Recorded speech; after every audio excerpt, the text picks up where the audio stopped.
دانیال میتران فرمێسکێکی فەڕەنسی بۆ کورد لەو کاتەی کە هەموو وڵاتانی جیهان کوردیان لە بەردەم ڕژێمی بەعز جێهێشت و بوون بە شایەدی مەرگی دەیان هەزار کەس لە ئەنفال و کیمیاباران سەرباری خاپووربوونی هەزاران گوند و دێهات و ڕاگواستنی زۆر ناوچە، بەڵام هێشتا جیهان ئاوڕێکی لە دۆخی کورد نەدایەوە، بە تایبەت کاتێک خۆیان لەو ڕوانگەوە تاوانبار بوون کە کوردیان دابش کرد بەسەر چەند دەوڵەتێکدا. ڕژێمی بەعس و کۆماری ئیسلامی ئێران بە درێژایی جەنگی 8 ساڵی نێوانیان هەرچی زەرەر و زیانی گەورە بوو لە کوردیاندا. کاتێکیش گەیشتنە ئاگربەست خۆیان ڕێککەوتن و کوردیان جێهێشت. ئەمە سەرباریەوەی کورد لەو گۆشەیەدا خۆشی تاوانبار بوو کە لە شوێن باوەڕبوون بەخۆی و ئیرادەی خەڵکەکە بەردەوام دەچوونە پاڵبەرەیەک و زۆر جار بە فیتی هەمان بەرە جەنگی ناو خۆیان درێژە پێدەدا. کۆڕەوی ملیۆنی کورد کە وەک ڕۆژی مەحشەر وابوو بۆ کورد چاوی میدیا جیهانیەکانی پەلکێشی کوردستان کرد. لەناو ئەوانیشدا لەو سەر و بەندەدا ژنێک بە چاوێکی مرۆڤ دۆستانەوە لە دەرگای کورد دەدا و تێکەڵ بە ئازار و ناسۆرەکانی دەبێت. لۆبیەکی گەورە دەکات تا بتوانێ لە پاڵ کورد و ئیرادەی خەڵکەکە بڕیارێک دەربکرێت بۆ جڵەوکردنی ڕژێمەکەی سەدام حوسێن لەلایەک و هاوکاریکردنی کورد لەلایەکی ترەوە. ئاکامی خۆڕاگری کورد و هەوڵە نێودەوڵەتیەکان و کەسایەتی و ژنەی ئینسان دۆستە فەڕەنسیەکە دانیال میتران ئەنجومەنی ئاسایشی نێودەوڵەتی کۆبوونەوەی بە پەلەی ساز کرد لەسەر داواکاری دەوڵەتی فەڕەنسا کە ئەو کات میتران خێزانی سەرۆکی فەڕەنسا فرانسوا میتران بوو. سەرنجام کۆبوونەوەکە بڕیاری 688 دا و ناوچەی ئەمین و دژەفڕینی بۆ کورد بڕیاردا.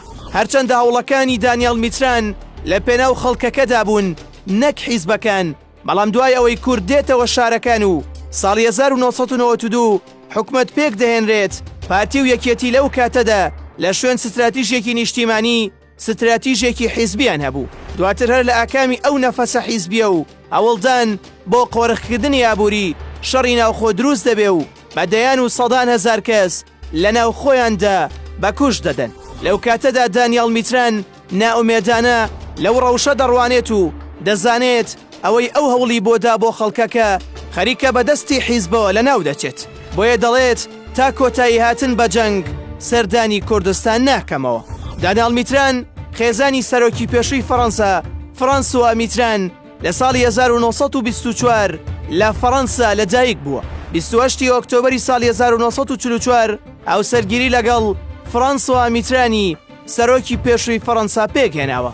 میتران لە سەرەتاوە لە پاڵ ڕێکخراوە ئینسان دۆستیەکان کاری کردووە. دواتر خۆشی بوو بە کەسایەتێکی دیاری جیهانی لە هاوکاریکردنی خەڵک. ساڵی 1970 هاوکاری گەیاندە چەند ڕێکخراوێکی تایبەت بە منداڵان و کەم ئەندامان. ساڵی 1986 ڕێکخراوی فرانس لەبەرتی دامەزراند. ساڵی 1991 سەردانی کوردستانی کرد و تێکەڵ بە ئێش و ئازارەکانیان بوو. تەنانەت بە هاوکاریکردنی کورد سنووری ئێرانی بەزاند و لەگەڵ کوردانی ناو کەمپەکان کۆبووەوە. میتران دوو جار لە پەرلەمانی کوردستان حزوری هەبووە و هەر جارێکیش ڕؤیای خۆی خستووەتە ڕوو و نەخشە ڕێگای کاری داوە بەکار بەدەستانی هەرێم، بەڵام هیچ کات گوێیان بە پێشنیارەکانی نەدا.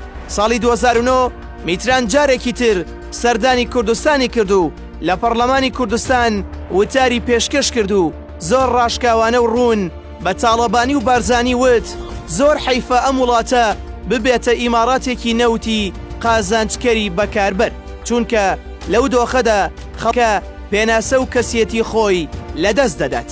پێویستە ئێوە پشت بە ئاو و سەرچاوەکانی کوشت و کاڵ ببەستن، چونکە خاوەنی زەوی کوشت و کاڵن. هەوڵدان بۆ ئەوەی کە دەوترێت کوردستان ببێتە قەتەر و ئیمارات واقعی نییە و ناڕاستە. هەمووان دەبێت تێبگەن بۆ مرۆڤایەتی ئاو لە هەر شتێک گرنگترە، چونکە مرۆڤایەتی توانیوێتی بەبێ نەوت بژی، بەڵام هیچ کات نەیتوانیوە بەبێ ئاو ژیان بکات. ئەمانە و دەیان قسەی تری بۆ سیاسەکانی کورد کرد، بەڵام ئەوان هیچ قسەیەکی میتران و تەنانەت خەڵکەکەشیان لەبەرچاو نەگرت و بە هەمان عەقڵیەتی خۆیان بەردەوام بوون تا ئەوەی کە کوردستان گەیشتووەتە و قۆناغی ئێستا. دانیال میتران لە پاڵ کوردەکاندا هاوکاری پێشکەش بە تبتیەکان کرد، سەرباری ئەوەی پاڵپشتی لە ڤێدڵ کاسترۆی سەرۆکی کوبا دەکرد. 22 مانگی 11 ساڵی 2011 دانیال میتران لە تەمەنی 1970 ساڵیدا وافاتی کرد. میتران هۆکارێکی گەورە بوو کە بتوانێت خۆشەویستی فەڕەنسیەکان لە دڵی کورددا بچەسپێنێت، بە تایبەتی دوای ئەو ڕقە گەورەیەی کە کورد لە فەڕەنسای هەبوو بە هۆکاری ڕێکەوتن نامەشومەکەی سایکس بیکۆ کە فەڕەنسا لایەنێکی سەرەکی بوو تێیدا.